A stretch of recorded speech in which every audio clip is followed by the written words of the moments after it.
ಎಷ್ಟೊಂದು ಡಸ್ಟ್ ಇದೆ ಅಂತ. ಇದರ ಡಸ್ಟ್ ಇದ್ದರೆ ಸ್ವಲ್ಪ ಗಾಡಿ ಇಶ್ಯೂ ಬರುತ್ತೆ ಅಂತ ಹೇಳ್ತಾರೆ.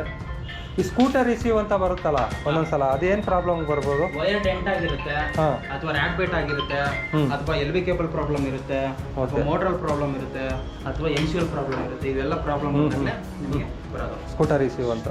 ಫೈನಲಿ ಗಾಡಿ ಬಗ್ಗೆ ಏನು ಹೇಳ್ತೀರಾ? ಯಾರೋ ಒಳ ತಗೊಂಡ್ಬಿಟ್ಟು ಯಾಕೆ ಸೇವಿಂಗ್ಸ್ ಆಗಿದೆಯಾ? ಸಡನ್ ಆಗಿ ವೆಹಿಕಲ್ ರನ್ನಿಂಗ್ ಅಲ್ಲಿ ಆಫ್ ಆಗುತ್ತೆ ಅಂತಾರೆ.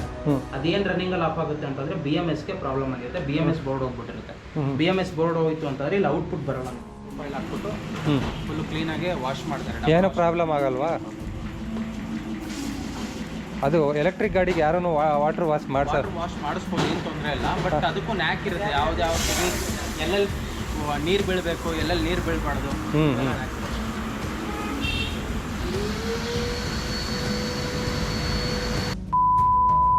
ಹಾಯ್ ಫ್ರೆಂಡ್ಸ್, ಎಲ್ಲರಿಗೂ ನಮಸ್ಕಾರ. ನಾನು ನಿಮ್ಮ ಪ್ರೀತಿಯ ರಘು. ಮತ್ತೊಂದು ವಿಡಿಯೋಗೆ ಸ್ವಾಗತ. ಇವತ್ತು ಬಂದು ನಾನು ನನ್ನ ಗಾಡಿನ ಜನರಲ್ ಸರ್ವಿಸ್ ಮಾಡ್ಸೋಕ್ಕೆ ಬಂದಿದ್ದೀನಿ. ಓಲಾ ಸೆಕೆಂಡ್ ಜನ್ರೇಷನ್ ನನ್ನ ಗಾಡಿನ. ಎಲ್ಲಿ ಅಂತ ಹೇಳೋದಾದರೆ ಇಲ್ಲೇ ತರಬನಹಳ್ಳಿ ಅಂತ Hesaraghatta main road, SRC electric scooty service centre. Last time ನನ್ನ ಗಾಡಿನೆಲ್ಲ ಸರ್ವಿಸ್ ಮಾಡಿಕೊಟ್ಟಿದ್ರು. ಮನೆ ಹತ್ರನೇ ಬಂದು ರ್ಯಾಟ್ ಪೈಟ್ ಆಗಿದ್ದಾಗೆಲ್ಲ ನೋಡಿದ್ರಿ. ಇವಾಗ ಅವ್ರ ಸ್ಟೋರ್ ಹತ್ರನೇ ಬಂದಿದ್ದೀನಿ. ನನ್ನ ಜನರಲ್ ಸರ್ವಿಸ್ ಹೆಂಗಿರುತ್ತೆ ನನ್ನ ಗಾಡಿದು, ಏನೇನು ಪ್ರಾಬ್ಲಮ್ ಇದೆ ಅನ್ನೋದನ್ನ ನೋಡೋಣ ಬನ್ನಿ. 12,000 ಕಿಲೋಮೀಟ್ರಿಗೊಂದ್ಸಲ ಸರ್ವಿಸ್ ಕೊಡಬೇಕು ಬ್ರೋ ಅಂತ ಹೇಳಿದ್ರು. ಹಂಗೇ ಡೀಪ್ ಕ್ಲೀನಿಂಗ್ ಎಲ್ಲ ಮಾಡ್ತೀನಿ ಅಂತ ಹೇಳಿದ್ದಾರೆ ಗಾಡಿನ. ಬನ್ನಿ ಯಾವ ಥರ ಸರ್ವಿಸ್ ಮಾಡ್ತಾಯಿದ್ದಾರೆ ಅಂತ ನೋಡೋಣ. ನೋಡಿ, ಇದು ಬಂದು ಅಡ್ರೆಸ್ ಇಲ್ಲಿದೆ, ಬೇಕಾದರೆ ಸ್ಕ್ರೀನ್ ಶಾಟ್ ತಗೊಳ್ಳಿ. ಅವ್ರ ನಂಬರು ಕೂಡ ಇದೆ. ನೋಡಿ, ನನ್ನ ಗಾಡಿನ ಆಲ್ರೆಡಿ ಎಲ್ಲ ಬಿಚ್ಚಿದ್ದಾರೆ. ನೋಡಿ ಏನು ಮಾಡ್ತಾರೆ ಅಂತ ಕೇಳೋಣ ಅವ್ರನ್ನೇ. ಬ್ರೋ, ಏನು ಮಾಡ್ತೀರಾ ನನ್ನ ಗಾಡಿದು ಸರ್ವಿಸ್? ನಿಮ್ಮ ಗಾಡಿ ಫುಲ್ಲು ಹೊಸ ಗಾಡಿ ಥರ ಮಾಡ್ಕೊಡ್ತಿದ್ದೀನಿ. ಫುಲ್ ಎಲ್ಲ ಒಳಗಡೆ ಎಲ್ಲ ವಾಷಿಂಗ್ ಮಾಡಿ, ಬ್ಯಾಟ್ರಿ ವಾಷಿಂಗ್ ಮಾಡಿ, ಫುಲ್ ಒಂದು ಡೀಪ್ ಕ್ಲೀನಿಂಗ್ ಮಾಡಿಬಿಟ್ಟು ಕೊಡ್ತೀನಿ. ಒಂದು ಫುಲ್ ಜನರಲ್ ಸರ್ವಿಸ್ ಮಾಡಿಬಿಟ್ಟು ಬ್ರೇಕ್ ಪಾರ್ಟ್ಸು, ಡಿಸ್ಕ್ ಆಯಿಲ್ಸು, ಮತ್ತು ಬೆಲ್ಟ್ ಅಡ್ಜಸ್ಟ್ಮೆಂಟ್ಸು ಎಲ್ಲ ಏನೇನಿದೆ, ಬೇರಿಂಗ್ಸ್ ಎಲ್ಲ ಚೆಕ್ ಮಾಡಿಬಿಟ್ಟು ಟೋಟಲಿ. ಇವಾಗ ನನ್ನ ಗಾಡಿ ತಗೊಂಡು 2 ವರ್ಷ ಆಯಿತು. ನೆಕ್ಸ್ಟ್ ತಿಂಗಳು ಕರೆಕ್ಟಾಗಿ 50,000 ಕಿಲೋಮೀಟ್ರ್ ಓಡಿಸಿದ್ದೀನಿ. ಶೋರೂಮ್ಗಳಲ್ಲಿ ಈ ಥರ ಮಾಡಿದ್ದೀವಿ, ಈ ಥರ ಸರ್ವಿಸ್ಗಳು ಮಾಡ್ತೀವಿ ಅಂತಲೇ ಹೇಳೋದಿಲ್ಲ. ಯಾಕೆ ಬ್ರೋ, ಹೀಗೆ ವಾಟರ್ ವಾಶ್ ಮಾಡೋದಾಗಲಿ, ಈ ಥರ ಡಸ್ಟ್ ಕ್ಲೀನಿಂಗ್ ಮಾಡೋದಾಗಲಿ ಯಾಕೆ ಮಾಡಲ್ಲ ಅವರು ಶೋರೂಮಲ್ಲಿ? ಎಲ್ಲರಿಗೂ ಅದೇ ಪ್ರಶ್ನೆ. ಶೋರೂಮಲ್ಲಿ ಅವ್ರಿಗೆ ಇರೋ ಪ್ರೆಷರೇ ಬೇರೆ. ಅವ್ರು ಬಂದಿರೋ ಪಾರ್ಟ್ಸ್ ಆಗಿರೋ ಕಂಪ್ಲೇಂಟ್ನ ಕ್ಲಿಯರ್ ಮಾಡಿ ಕಳ್ಸೋದ್ರಲ್ಲೇ ಇದ್ದಾರೆ ಅವರು ಸರ್ವಿಸ್ ಸೆಂಟ್ರಲ್ಲಿ. ಕಸ್ಟಮರ್ಸ್ಗಳಿಗೆ ಏನು ವೆಹಿಕಲ್ ಹೆಂಗ್ ಯೂಸ್ ಮಾಡಬೇಕು, ಯಾವ ಥರ ಅದನ್ನ ಕೊಡಲ್ಲ. ಹೌದು, ಬೇಸಿಕ್ ಮೇಂಟೆನೆನ್ಸೇ ಗೊತ್ತಿಲ್ಲ ಕಸ್ಟಮರ್ಸ್ಗಳಿಗೆ. ವಾಟರ್ ವಾಶ್ ಮಾಡಿಸ್ಬೋದೋ ಬೇಡವಾ ಅಂತ ಕೇಳ್ತಾರೆ. ಖಂಡಿತವಾಗ್ಲೂ ವಾಟರ್ ವಾಶ್ ಮಾಡಿಸ್ಬೋದು, ಅದರಿಂದ ಏನೂ ತೊಂದರೆ ಆಗಲ್ಲ. ಅದರಿಂದ ತೊಂದರೆ ಆಗ್ತಾ ಇದೆ ಅಂತ ಅಂದ್ರೆ ಬೇರೆ ಏನೋ ಪ್ರಾಬ್ಲಮ್ ಇರ್ಬೋದು ಅದರಿಂದ. ಹೌದು, ಇವಾಗ ನೋಡಿ, ನಾನು ಇದು ಡೀಪ್ ಕ್ಲೀನಿಂಗ್ ಅಲ್ಲಿ MC-ಗೂ ವಾಶ್, ಎಲ್ಲರಿಗೂ ವಾಶ್ ಆಗುತ್ತೆ. ಎಲ್ಲ ಫುಲ್ ಎಲ್ಲ ವಾಶ್ ಆಗುತ್ತೆ. ನೋಡಿ, ಬ್ಯಾಟ್ರಿ ಒಂದು ಬಿಟ್ಟು ಮಿಕ್ಕಿದಕ್ಕೆಲ್ಲದಕ್ಕೂ ವಾಶ್ ಆಗುತ್ತೆ, ಏನು ಪ್ರಾಬ್ಲಮ್ ಆಗಲ್ಲ ಇದು. ಹೌದು, ಇವಾಗ ಪೆಟ್ರೋಲ್ ಗಾಡಿಗಳು ಸರ್ವಿಸ್ ಸೆಂಟರಲ್ಲಿ ಹೇಳ್ತಾರೆ 2,000 ಕಿಲೋಮೀಟರ್ ಬಿಡಿ, 1,500 ಕಿಲೋಮೀಟರ್ ಬಿಡಿ, ಆಯಿಲ್ ಚೇಂಜ್ ಅದೆಲ್ಲ. ಇದ್ರಲ್ಲಿ ಯಾಕೆ ಹಂಗೆ ಹೇಳಲ್ಲ ಅಂತ ಇದರಲ್ಲಿ ಮಾಡಿಸ್ಲೇಬೇಕು. ಇದ್ರಲ್ಲೂ ಸರ್ವಿಸ್ ಬರುತ್ತೆ. ಸರ್ವಿಸ್ ಸ್ವಿಂಗಮ್ ಗ್ರೀಸಿಂಗ್ ಇರುತ್ತೆ, ಡಿಸ್ಕ್ ಆಯಿಲ್ಸ್ ಇರುತ್ತೆ, ಬೇರಿಂಗ್ ಚೆಕ್ ಮಾಡೋದಿರುತ್ತೆ. ಇದಕ್ಕೆಲ್ಲ ಗ್ರೀಸಿಂಗ್ ತುಂಬಾ ಮಾಡ್ಬೇಕಾಗುತ್ತೆ. ಬೆಲ್ಟ್ ಎಲ್ಲ ಅಡ್ಜಸ್ಟ್ಮೆಂಟ್ ಇರುತ್ತೆ, ಬ್ರೇಕ್ ಪ್ಯಾಡ್ಸ್, ಡಿಸ್ಕ್ ಪ್ಲೇಟ್ಸ್, ಇದೆಲ್ಲ ತುಂಬಾ ಇಂಪಾರ್ಟೆಂಟ್ ಆಗುತ್ತೆ. ಇದೆಲ್ಲ ರನ್ನಿಂಗ್ ಕಂಡೀಷನ್ ಇರೋದ್ರಿಂದ ಇದೆಲ್ಲ ಇಂಪಾರ್ಟೆಂಟ್ ಆಗುತ್ತೆ. ಸೊ ಎಲ್ಲ ಮಾಡಿಸ್ಲೇಬೇಕಾಗುತ್ತೆ. ಎಲ್ಲ ಮಾಡಿಸ್ಲೇಬೇಕಾಗುತ್ತೆ. ಇವಾಗ ನೋಡಿ ಇದರಲ್ಲಿ ಏನೇನ್ ಪಾರ್ಟ್ಸ್ ಗಳು ಬರುತ್ತೆ ಅಂತಂದ್ರೆ, ಇದ್ರಲ್ಲಿ ಮೈನ್ ಅಲ್ಲಿ ಇವಾಗ ಎಲ್ಲರೂ ಕೇಳ್ತಾರೆ, ಎಲೆಕ್ಟ್ರಿಕ್ ವೆಹಿಕಲ್ ಅಲ್ವಾ, ಇದ್ರಲ್ಲಿ ಏನಿರುತ್ತೆ, ಬ್ಯಾಟ್ರಿ ಇರುತ್ತೆ, ಮೋಟರ್ ಇರುತ್ತೆ. ಇದರಲ್ಲಿ ಬ್ಯಾಟ್ರಿ, ಮೋಟ್ರು ಎಲ್ಲ ನಿಮ್ಗೆ ಇನ್ಕ್ಲೂಡ್ ಬಂದಿರುತ್ತೆ. ಶಂಕರ್ ಬ್ರೋ ಅವರು ಬಂದ್ರು ನೋಡಿ, ಹಾಯ್ ಮಾಡಿ. ಅವ್ರ ಗಾಡಿ ಸರ್ವಿಸ್ ಆಗಿ ನಿಂತಿದೆ ನೋಡಕ್ಕೆ. ಅವ್ರ ಗಾಡಿ ನೋಡ್ಕೊಳ್ತಾ ಇದ್ದಾರೆ. ಫಸ್ಟ್ ನಮ್ಮ ಮಾತಾಡಿಸ್ತೆ ಅವ್ರ ಗಾಡಿ ನೋಡ್ತಾ ಇದ್ದಾರೆ ನೋಡಿ. ಹಾಯ್, ಏನೇನು ಪಾರ್ಟ್ಸ್ ಹೇಳಿ, ಎಕ್ಸ್ಪ್ಲೇನ್ ಮಾಡಿ. ಹೇಗೆ ನೋಡಿ ಹೆಂಗಾಗಿದೆ ಎಲ್ಲ. ಇದು ನೋಡಿ, ಇದರಲ್ಲಿ ಬ್ಯಾಟ್ರಿ ಮತ್ತೆ ನಿಮಗೆ ಮೋಟ್ರು ಬರುತ್ತೆ ಅಂತ ಹೇಳ್ತಾರೆ. ಇದ್ರಲ್ಲಿ ಎಲೆಕ್ಟ್ರಿಕ್ ಗಾಡಿ ಅಲ್ವಾ, ಏನು ಬರೋದಿಲ್ಲ ಅಂತ ಹೇಳ್ತಾ ಇರ್ತಾರೆ. ಇದ್ರಲ್ಲೂ ಏನೇನು ಬರುತ್ತೆ ಅಂತ ನಿಮ್ಗೆ ಹೇಳ್ಕೊಡ್ತೀನಿ. ನೋಡಿ, ಇದು MCU, ಮೋಟ್ರು ಕಂಟ್ರೋಲರ್ ಯೂನಿಟ್ ಅಂತ ಕರೀತಾರೆ ಇದನ್ನ. ಇದು ಬ್ಯಾಟ್ರಿಯಿಂದ ಕನೆಕ್ಷನ್ ಹೋಗಿ ಮೋಟ್ರಿಗೆ ಎಷ್ಟು ಪವರ್ ಬೇಕೋ ಅಷ್ಟು ಮೋಟ್ರಿಗೆ ಪವರ್ ಕೊಡ್ತಾ ಇರುತ್ತೆ. MCU ಅಂತ ಇದು ಇಂಪಾರ್ಟೆಂಟ್. ಇದು ಬ್ಯಾಟ್ರಿ ಒಳಗಡೆ BMS ಬೋರ್ಡ್ ಬರುತ್ತೆ, ಬ್ಯಾಟ್ರಿ ಮ್ಯಾನೇಜ್ಮೆಂಟ್ ಸಿಸ್ಟಮ್ ಅಂತ ಕರೀತಾರೆ. ಸೊ ಇದೂ ಇಂಪಾರ್ಟೆಂಟ್. ಕೆಲವೊಬ್ರು ತುಂಬಾ ಚಾರ್ಜಿಂಗ್ಗಳು ಹೆಂಗೆ ಯೂಸ್ ಮಾಡ್ತಾ ಇರ್ತೀರಾ, ಫಸ್ಟ್ ಆನ್ ಮಾಡ್ಬಿಟ್ಟು ಗನ್ ಹಾಕ್ಬೇಕು ನೀವು. ಆಮೇಲೆ ಐಪರ್ ಸರ್ವಿಸ್ ಅಲ್ಲಿ 70% ಮೇಲೆ ನೀವು ಚಾರ್ಜ್ ಮಾಡ್ತಾ ಇರ್ತೀರಾ. ಆಮೇಲೆ 0%, 1%, 3% ಅಲ್ಲೆಲ್ಲ ಗಾಡಿ ರನ್ ಮಾಡ್ತಿರ್ತೀರಾ. ಆ ಟೈಮಲ್ಲಿ ಏನಾಗುತ್ತೆ ಅಂದ್ರೆ BMS ಬೋರ್ಡ್ ಹೋಗೋ ಸಾಧ್ಯತೆಗಳು ಇರುತ್ತೆ. ಆ ಥರ ಎಲ್ಲ ಮಾಡೋದಕ್ಕೆ ಹೋಗ್ಬಾರ್ದು. ಚಾರ್ಜಿಂಗ್ ಪ್ಲಗ್ ಆನ್ ಮಾಡಿ ಆಮೇಲೆ ಗನ್ ಹಾಕ್ಬೇಕು. ಅಥವಾ ಆನ್ ಮಾಡ್ದಲೆ ಗನ್ ಹಾಕ್ಬಿಟ್ಟು ಆನ್ ಮಾಡೋದಕ್ಕೆ ಹೋಗ್ಬಿಟ್ಟು BMS ಬೋರ್ಡ್ ಹೋಗ್ಬಿಡುತ್ತೆ. ಆಮೇಲೆ ಜಾಸ್ತಿ ಪವರ್ ಜನರೇಟ್ ಆಗೋ ಇದ್ರಲ್ಲೆಲ್ಲ ಜಾಸ್ತಿ ಚಾರ್ಜ್ ಮಾಡೋದಕ್ಕೆ ಹೋಗ್ಬಾರ್ದು. ಒಂದು 20% 30% ಚಾರ್ಜ್ ಮಾಡ್ಕೊಳ್ಳಿ. ಬೇಸಿಕ್ ಏನ್ ಬೇಕೋ ನಮ್ಗೆ ಎಲ್ಲಿ ಮನೆವರೆಗೂ ಹೋಗೋದಕ್ಕೆ ಅಷ್ಟು ಬೇಕೋ ಅಷ್ಟು ಮಾತ್ರ ಚಾರ್ಜ್ ಮಾಡ್ಕೊಳ್ಳಿ. ಮಿಕ್ಕಿದ್ದು ನೀವು ಜಾಸ್ತಿ ಚಾರ್ಜ್ ಮಾಡೋದಾಗ್ಲಿ ಆ ಥರ ಎಲ್ಲ ಏನು ಮಾಡೋ ಅವಶ್ಯಕತೆ ಇರಲ್ಲ. ಇದಕ್ಕೆ ಮಾಡೋದಂದ್ರೆ ಬ್ಯಾಟ್ರಿ ಮ್ಯಾನೇಜ್ಮೆಂಟ್ ಸಿಸ್ಟಮ್ಗೆ ತೊಂದರೆ ಆಗುತ್ತೆ. 0% ಅಲ್ಲಿ ಯಾರು ಓಡಿಸ್ಬಾರ್ದು. 25% ಕಂಪಲ್ಸರಿ ಗಾಡಿ ಚಾರ್ಜ್ ಇರಲೇಬೇಕು. ಡೈಲಿ 1 ಟೈಮ್ ಆದ್ರೂ ಚಾರ್ಜ್ ಮಾಡಿ, ಅಥವಾ 3 days 1 ಟೈಮ್ ಚಾರ್ಜ್ ಮಾಡಿ. ಕೆಲವೊಬ್ರು ಹೇಳ್ತಾರೆ 1 week ಆದ್ರೂ ಚಾರ್ಜ್ ಹಾಕಲ್ಲ. 1 week ಆದ್ರೂ ಚಾರ್ಜ್ ಹಾಕಂದ್ರೆ ನಿಮ್ ಗಾಡಿ ಕಂಪ್ಲೇಂಟ್ ಬಂದೇ ಬರುತ್ತೆ. ಗಾಡಿ ಡೈಲಿ ರನ್ ಮಾಡಬೇಕು, ಡೈಲಿ 1 ಟೈಮ್ ಚಾರ್ಜ್ ಮಾಡಬೇಕು, ಡೈಲಿ ಒಂದು 20 to 30 kilometers ರನ್ ಮಾಡಬೇಕು, ಆಮೇಲೆ ಡೈಲಿ ರೀಬೂಟ್ ಮಾಡಬೇಕು. ಇದೆಲ್ಲ ಮಾಡ್ತಾ ಇದ್ರಿ ಅಂತಂದ್ರೆ ನಿಮ್ ಗಾಡಿ ಏನು ಪ್ರಾಬ್ಲಮ್ ಬರೋದಿಲ್ಲ. ನೋಡಿ ಎಕ್ಸಾಂಪಲ್ ನಮ್ಮ Raghu bro, Shankar bro use ಮಾಡ್ತಾ ಇದಾರೆ. ಅವ್ರಿಗೆ ಯಾವ್ದು ನೋಡಿ ಇಲ್ಲಿ ಮೋಟರ್ ಹೋಗಿರೋದು, MC ಹೋಗಿರೋದು, ಬ್ಯಾಟ್ರಿ ಹೋಗಿರೋದು, ಡಿಸ್ಪ್ಲೇ ಹೋಗಿರೋದು, ಯಾವ ಪ್ರಾಬ್ಲಮ್ ಬಂದಿಲ್ಲ. ಜನರಲ್ ಸರ್ವಿಸ್ ಗಳು ಬರ್ತಾ ಇರುತ್ತೆ, ಅದ್ ಮಾಡ್ಕೊಂಡ್ ಕೊಡ್ತಾ ಇರ್ತೀನಿ ನಾನು. ಬೇರೆ ಏನು ಪ್ರಾಬ್ಲಮ್ ಬರಲ್ಲ. ಡಿಸ್ಪ್ಲೇ ಆಫ್ ಆಗೋದು ಯಾವುದು ಡಿಸ್ಪ್ಲೇ ಆಫ್ ಆಗ್ಬಿಡುತ್ತಲ್ಲ ಒಂದೊಂದ್ಸಲ. ಡಿಸ್ಪ್ಲೇ ಆಫ್ ಆಗುತ್ತೆ ಅಂದ್ರೆ ಅದು ಬೇರೆದೇನೋ ಪ್ರಾಬ್ಲಮ್ ಇರುತ್ತೆ. ಓಕೆ, ಇವಾಗ ನೆಕ್ಸ್ಟ್ ನಂದು ಇದೆಲ್ಲ ಕ್ಲೀನ್ ಮಾಡಿಸಿ ವಾಟರ್ ವಾಶ್ ಕೊಡ್ತಾರೆ. ವಾಟರ್ ವಾಶ್ ಮಾಡಿಸಿ ಎಲ್ಲ ಕ್ಲೀನಾಗಿ ಇದು ಮಾಡ್ತಾ ಇದ್ದಾರೆ. ಇದು ಫುಲ್ ಬಿಚ್ತೀರಾ? ಅದೆಲ್ಲ ಬಿಚ್ತೀರಾ? ಎಲ್ಲ ಬಿಚ್ತೀವಿ, ಇದು ಎಲ್ಲ ಬಿಚ್ಬಿಟ್ಟು. ಓಕೆ, ನೋಡೋಣ ಇವಾಗ ಇದೆಲ್ಲ ವಾಷಿಂಗ್ ತಗೊಂಡು ಹೋದ್ಮೇಲೆ ಏನೇನು ಮಾಡ್ತಾರೆ ನೋಡೋಣ. ಯಾಕೆ ಆಫ್ ಆಯ್ತಾ? ಅಷ್ಟೇ ಕನೆಕ್ಷನ್ ತೆಗ್ದಿದ್ದೀರಾ? ಓಕೆ, ನಿಮ್ದೇನಾಯ್ತು ಗಾಡಿ ಕತೆ? ನೋಡಿ ಓಡಿಸಿ ಗಾಡಿ ನಿಮ್ಮದು ಆಯ್ತಲ್ಲ, ರೆಡಿ ಆಯಿತು.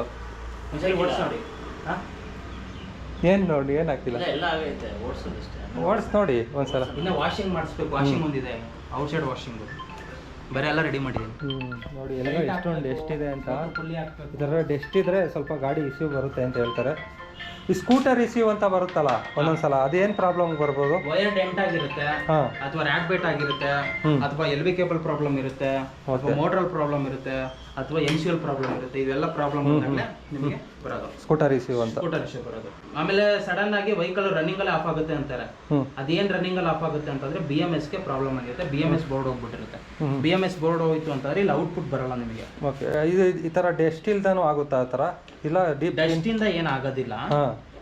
ಅದೇ ಒಂದು ನಾವು ಯೂಸ್ ಮಾಡೋದ್ರ ಮೇಲೆ ಡಿಪೆಂಡ್. ವೆಹಿಕಲ್ ನಾವು ಹೆಂಗ್ ಯೂಸ್ ಮಾಡ್ತಾ ಇದೀವಿ ಅದ್ರ ಮೇಲೆ ಡಿಪೆಂಡ್ ಆಗುತ್ತೆ.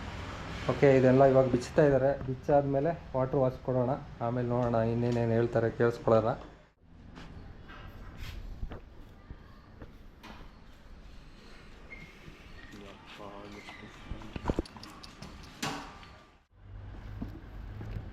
ಓಕೆ, ಇವಾಗ ವಾಟರ್ ವಾಶ್ ತಗೊಂಡು ಹೋಗ್ತಾ ಇದ್ದೀವಿ. ಗಾಡಿನ ಫುಲ್ ಅಸ್ಥಿ ಪಂಜರ ಮಾಡಿಬಿಟ್ಟಿದ್ದಾರೆ.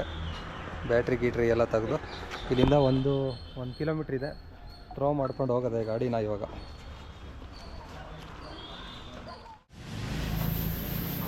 ಫೈನಲಿ ಥ್ರೋ ಮಾಡ್ಕೊಬಂದು ಗಾಡಿನ ವಾಟರ್ ವಾಶ್ಗೆ.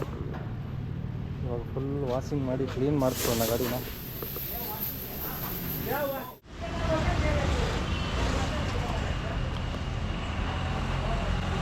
ಫೈನಲಿ ಗಾಡಿ ಬಗ್ಗೆ ಏನು ಹೇಳ್ತೀರಾ? ಯಾರೋ ಒಳ ತಗೊಂಡ್ಬಿಟ್ಟು ಯಾಕೆ ಸೇವಿಂಗ್ಸ್ ಆಗಿದೆಯಾ? ಸೇವಿಂಗ್ ಆಗಿದೆ ಬ್ರೋ. ಆಗಿಲ್ಲ, ಬಟ್ ಅದ್ರ ಟೈಮ್ ವೇಸ್ಟ್ ಆಗಿದೆ. Time waste. ಇವಾಗ ಎಷ್ಟು ಓಡಿಸಿದ್ದೀರಾ ನೀವು? ನೋಡಿ 61,600 ಸೇವಿಂಗ್ಸ್ ಆಗಿರೋದು. 1,44,000 ಸೇವಿಂಗ್ಸು ಆಗಿಲ್ಲ. ಅಷ್ಟು ಅಲ್ಲ, 2 ರೂಪಾಯಿ ಲೆಕ್ಕ ಹಾಕೊಂಡ್ರು ಆಯ್ತದಲ್ಲ. 1 ಕಿಲೋಮೀಟ್ರಿಗೆ 2 ರೂಪಾಯಿ ಪೆಟ್ರೋಲ್ ಗಾಡಿ. ಇಂಟು 2 ಮಾಡ್ಕೊಳ್ಳಿ. 60,000 ಇಂಟು 2 1,20,000 ಆಗುತ್ತಲ್ಲ. 2 ರೂಪಾಯಿ ಆಗುತ್ತೆ ನಿಮ್ಗೆ ಆಕ್ಟಿವಾ ಗಾಡಿಯಲ್ಲಿ. ಅದು ಖರ್ಚು ಎಕ್ಸ್ಪೆನ್ಸಿವ್ ಆಗಿರೋದು. ಅದು ಅದೇ ಸರ್ವಿಸ್ ಖರ್ಚು ಸಿಕ್ಕಿಲ್ಲ ಅಂದರೆ ಖರ್ಚು ಜಾಸ್ತಿ. ನೀವು ಓಲಾ ಕೇರ್ ಪ್ಲೇಸ್ ತಗೊಂಡಿಲ್ಲ.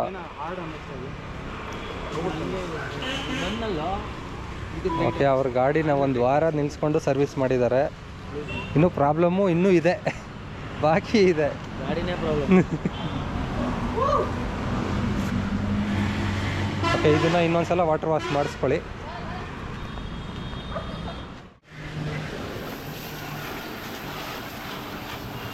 वाटर वाश हाकते थे ब्रो.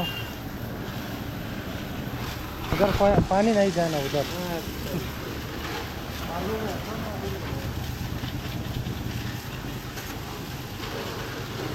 डेली 2-3 गाड़ी आता.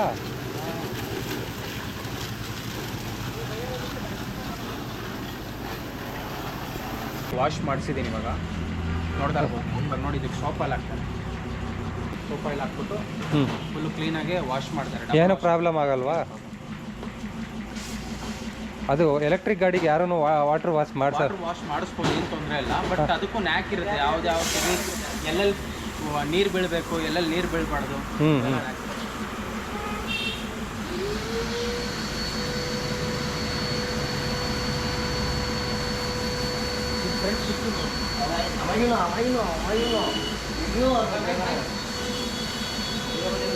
ಫ್ರಂಟ್ ಏನು ಫ್ರಂಟ್ ಬಿಚ್ಚಿಲ್ಲ.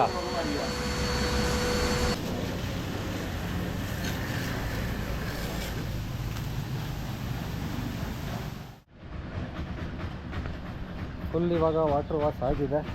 ಫುಲ್ ಕ್ಲೀನಾಗಿ ಮಾಡಿದ್ದಾರೆ. ಇಲ್ಲೆಲ್ಲ ಫುಲ್ ಡಸ್ಟ್ ಇತ್ತು. ಫುಲ್ ಕ್ಲೀನಾಗಿ ವಾಟರ್ ವಾಶ್ ಮಾಡಿ ನಿಲ್ಲಿಸಿದ್ದಾರೆ. 2 ಇಯರ್ಸ್ ಆಯಿತು ಗಾಡಿ ತಗೊಂಡು. ಇದೇ ಫಸ್ಟ್ ಇವಾಗ ವಾಟರ್ ವಾಶ್ ಆಗ್ತಾ ಇರೋದು ಈ ಗಾಡಿಗೆ. ಮತ್ತು ನೆಕ್ಸ್ಟು ಬ್ಯಾಟ್ರಿ ತಗೊಂಡೋಗಿ ಫಿಟ್ ಮಾಡಿಸಿ, ಮತ್ತು ಏನಾದ್ರು ಜನರಲ್ ಸರ್ವಿಸ್ ಇದೆ, ಏನೇನು ಆಯಿಲ್ ಹಾಕೋದು ಅವೆಲ್ಲ ಮಾಡಿಸ್ಕೊಂಡು ತಗೊಂಡು ಹೋಗೋದಷ್ಟೇ. ಇವಾಗ ಪಾಲಿಷ್ ಮಾಡಿಸಿದ್ದೀವಿ. ಇದು ಪಾಲಿಷ್ ಏನಕ್ಕೆ ಹಾಕೋದಂತಂದರೆ ಇದು ಹೊಸ ಗಾಡಿ ಥರ ಶೈನಿಂಗ್ ಬರುತ್ತೆ ನಿಮಗೆ. ನೋಡಿ ಇಲ್ಲಿ ಶೈನಿಂಗ್ ಥರ ಫುಲ್ಲು ಪಾಲಿಶಿಂಗ್ ಮಾಡಿದ್ದೀನಿ. ಹೊಸ ಗಾಡಿ ಥರ ಶೈನಿಂಗ್ ಬರುತ್ತೆ ಇದು ಫುಲ್ಲು. ಇವಾಗ ವಾಷಿಂಗು ಇಲ್ಲಿ ಮೋಟ್ರ್ ಹತ್ರ ಎಲ್ಲ ಫುಲ್ ಇತ್ತು, ಎಲ್ಲ ಕ್ಲೀನ್ ಆಗಿದೆ. ಇವಾಗ ಫುಲ್ ಹೊಸ ಗಾಡಿ ಥರ ಆಗಿದೆ.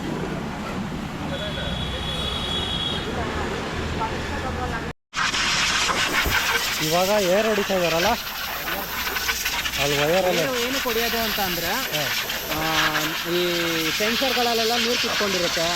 ಆಮೇಲೆ MCU ಸೆನ್ಸರ್ಸ್ಗಳ ಹತ್ರ ಎಲ್ಲ ನೀರು ಕುತ್ಕೊಂಡಿರುತ್ತೆ ವೈರಿಂಗಲ್ಲೆಲ್ಲ.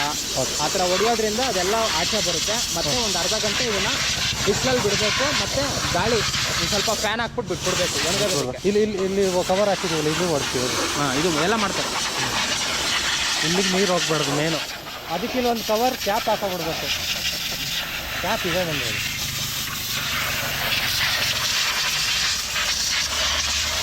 ಫುಲ್ ಏರ್ ಹೊಡಿತಾ ಇದ್ದಾರೆ. ಹೊಡಿಲಿ. ಬ್ಯಾಟ್ರಿನೂ ಕ್ಲೀನ್ ಆಯಿತಾ? ಎಲ್ಲಿ ಬ್ಯಾಟ್ರಿ ಕ್ಲೀನ್ ಆಗಿದೆ. ಅದು ವಾಶ್ ಮಾಡಿಸಿಲ್ಲ. ಅದು ಅದಕ್ಕೆ ಮೇಲ್ಗಡೆ ವಾಶ್ ಮಾಡಿಸ್ಬೇಕು. ಓಕೆ, ಅದನ್ನು ಎತ್ಕೊಂಡು ಹೋಗ್ಬಿಡ್ಬೋದಾಯ್ತಲ್ಲ. ಹಂಗೆ ಮಾಡೋಕ್ಕಾಗಲ್ಲ. ಅದು ಮೇಲ್ಗಡೆ ಇನ್ನೊಂದು ಡಬಲ್ ವಾಶಲ್ಲಿ ಫ್ಯಾನ್ ಹಾಕಿದ್ದಾರೆ. ಇವಾಗ ಅರ್ಧ ಗಂಟೆ ಅದು ಫುಲ್ಲು ಡ್ರೈ ಆಗಬೇಕು. ಓಕೆ, ಇವಾಗ ಡೀಪ್ ಕ್ಲೀನಿಂಗ್ ಫುಲ್ ಮುಗ್ದಿದೆ. ಫುಲ್ಲು ಅರ್ಧ ಗಂಟೆ ಬಿಟ್ಟು ಒಂದು ಸ್ವಲ್ಪ ಆರೋದ್ಮೇಲೆ ಫಿಟ್ ಮಾಡೋದಷ್ಟೇ.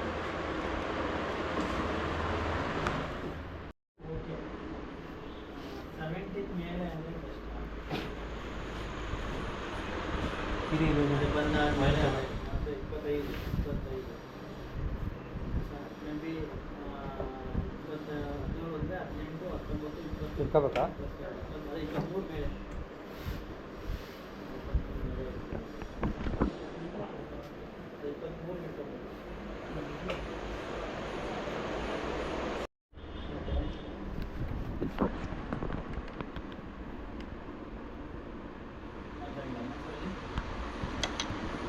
ಇವಾಗ ಅದು ಚಾರ್ಜಿಂಗ್ ಆಗೋದಾ ಪಾಯಿಂಟು?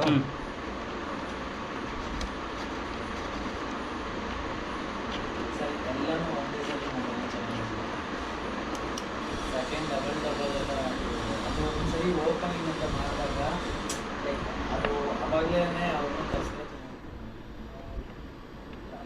ಮಾಡ್ಸೋಕ್ಕೆ ಆದರೆ ಅದು ಬ್ರೇಕ್ ಲಿವರ್ ಕಟ್ ಆಗಿತ್ತು. ಇವಾಗ ಹೊಸ ಬ್ರೇಕ್ ಲಿವರ್ ಆಗ್ತಾ ಇದ್ದಾರೆ. ಎಷ್ಟಾಗುತ್ತೆ ಬ್ರೋ ಬ್ರೇಕ್ ಲಿವರು? 450 ನಮ್ಮ ಹತ್ರ. 450 ವಿತ್ ಫಿಟ್ಟಿಂಗ್ ಚಾರ್ಜ್ ಎಲ್ಲ ಸರಿ. ಎಲ್ಲ ಸರಿ. 1 ವರ್ಷ ಆಗಿತ್ತು ಕಟ್ಟಾಗಿ, ಹಾಕ್ಸೇ ಇರಲಿಲ್ಲ. ಇವಾಗ ಹಾಕ್ಕೊಟ್ಟಿದ್ದಾರೆ. ಮತ್ತು ಸರ್ವಿಸ್ ಸೆಂಟ್ರಲ್ಲಿ ಕೊಟ್ಟಿದ್ದೆ, ಇಲ್ಲೊಂದು ಸೆನ್ಸರ್ನೇ ತೆಗೆದು ಬಿಟ್ಬಿಟ್ಟಿದ್ರು. ನೋಡಿದ್ರೆ ಈ ಕಡೆ ಬ್ರೇಕ್ ಹಿಡ್ಕೊಂಡ್ರೆ ಗಾಡಿ ಮೂವ್ ಆಗ್ತಿರಲಿಲ್ಲ. ಆ ಕಡೆ ಹಿಡಿದ್ರೆ ಮಾತ್ರ ಮೂವ್ ಆಗ್ತಿತ್ತು. ನೋಡಿದ್ರೆ ಇಲ್ಲಿ ಸೆನ್ಸರ್ನೇ ತೆಗೆದುಬಿಟ್ಟಿದ್ದಾರೆ. ಅಲ್ಲಿ ಹೇಳಿದ್ರೆ ಸದಾಶಿವ ನಗರದಲ್ಲಿ ಏನೇನೋ ಕತೆ ಹೇಳ್ತೀನಿ ಸರ್, ಅದೋಗಿದೆ, ಸೆನ್ಸರ್ ಹೋಗ್ಬಿಟ್ಟಿದೆ ಅಂತ. ಅಲ್ಲಿ ನೋಡಿದ್ರೆ ವೈರೇ ಬಿಚ್ ಮಾಡಿಬಿಟ್ಟಿದ್ದಾರೆ. ಅಲ್ಲಿ ಜೆ ಪಿ ನಗರ ಸರ್ವಿಸ್ ಸೆಂಟರಲ್ಲಿ ಮಾಡಿದ್ದು ಕತೆ ಅದು. ಬ್ರ್ಯಾಡ್ ಫೈಟ್ ಆಗಿತ್ತಲ್ಲ ಅವಾಗ. ಇವಾಗ ಆಯಿಲ್ ಹಾಕ್ಬೇಕು ಅಂದ್ರಲ್ಲ, ಎಲ್ಲಿ? ಡಿಸ್ಕ್ ಆಯಿಲಾ? ಓಕೆ, ಇಲ್ಲ ಇದ್ರೊಳಗ. ಓಕೆ, ಇದ್ರೊಳಗೆ ಡಿಸ್ಕ್ ಆಯಿಲ್. ಇದರಿಂದ ನಿಮಗೆ ಡಿಸ್ಕ್ ಬ್ರೇಕ್ ವರ್ಕ್ ಆಗೋದು. ಆಯಿಲ್ ಇಲ್ಲ ಅಂದರೆ ವರ್ಕೇ ಆಗಲ್ಲ. ಆಯಿಲ್ ಹಾಕಿದ್ರೆ ಸ್ಮೂತ್ ಇರುತ್ತೆ. ಸ್ಮೂತ್ ಇರುತ್ತೆ. ಓಕೆ.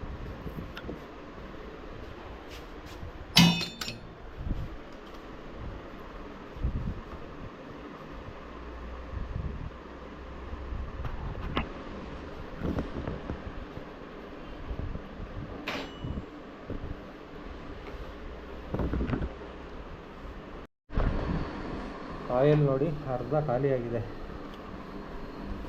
ಹಾಕ್ಸಿಲ್ಲ ಇದುವರೆಗೂ 2 ವರ್ಷ ಆಯ್ತು ಗಾಡಿ ತಗೊಂಡ್ತಾಗಿಂದ ಇಲ್ಲ ಇಲ್ವೇ ಇಲ್ಲ. ಕೆಲವೊಬ್ಬರದ್ದು 10,000ಕ್ಕೆಲ್ಲ ಡ್ರೈ ಆಗೋಗ್ಬಿಡುತ್ತೆ. ಹ್ಞೂ ನಂದು ಇದೆಯಲ್ಲ ಪರವಾಗಿದೆ.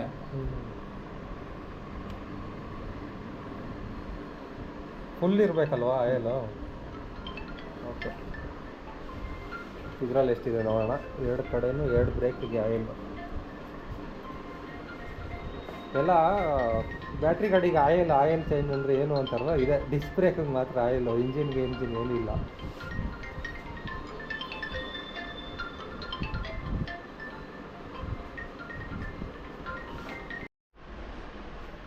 ನೋಡಿ ಫ್ರೆಂಡ್ಸ್, ವೆಹಿಕಲ್ ರೆಡಿ ಮಾಡಿದ್ದೀವಿ ಇವಾಗ. ರಘುಬ್ರೋದು ಫುಲ್ಲು ಸರ್ವಿಸ್ ಎಲ್ಲ ಮಾಡಿದ್ದೀವಿ ಇವಾಗ. ಟೋಟಲ್ ಫುಲ್ ಸರ್ವಿಸ್ ಆಗಿದೆ.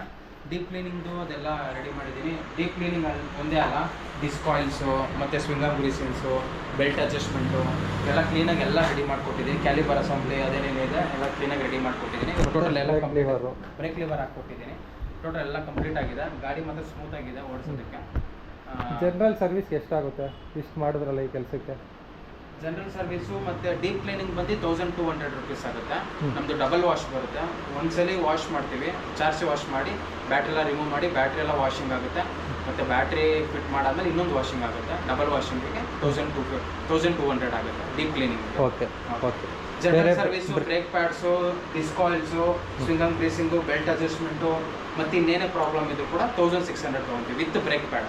ಓಕೆ, ಒಂದು 4 ಅವರ್ಸಲ್ಲಿ ಕೆಲಸ ಮುಗಿದೋಗುತ್ತೆ ಗಾಡಿ ಬಿಟ್ಟರೆ. ಇಲ್ಲ ಡೀಪ್ ಕ್ಲೀನಿಂಗ್ ಅಂದರೆ ವೆಹಿಕಲ್ ಬಿಡಬೇಕಾಗುತ್ತೆ, ಒಂದಿನ ಬಿಡಬೇಕು. ಹಾಂ, ನಿಮ್ಮದು general service normal brake pads ಅದಂತಂದರೆ 1.5 ಅವರಲ್ಲಿ ಮಾಡ್ಕೊಟ್ಬಿಡ್ತೀವಿ. ಓಕೆ ಓಕೆ ಫ್ರೆಂಡ್ಸ್, ಇದಾಗಿತ್ತು ಇವತ್ತಿನ ವೀಡಿಯೋ. ನನ್ನ ಗಾಡಿ ರೆಡಿ ಆಯಿತು, ಜನರಲ್ ಸರ್ವಿಸ್ ಮುಗೀತು. ಇದೇ ಥರ ನೆಕ್ಸ್ಟ್ ವೀಡಿಯೋದಲ್ಲಿ ಸಿಗ್ತೀವಿ. ಅಲ್ಲಿವರೆಗೂ take care, bye bye, see you. ನಮಗೆ ಮಾತ್ರ ತಲೆ ಕೆಟ್ಟಿದ್ದೀವಿ. 8 ಗಂಟೆ ಮಾಡಿದ್ರು, 4 ಗಂಟೆಗೆ ಸ್ಟಾರ್ಟ್ ಮಾಡಿದ್ದು ನನ್ನ ಗಾಡಿ ಎತ್ಕೊಳ್ಳೋಕ್ಕೆ, ರೆಡಿ ಮಾಡೋಕ್ಕೆ. ಇಷ್ಟೊತ್ತಾಯಿತು. ಓಕೆ, ನೆಕ್ಸ್ಟ್ ವೀಡಿಯೋದಲ್ಲಿ ಸಿಗೋಣ.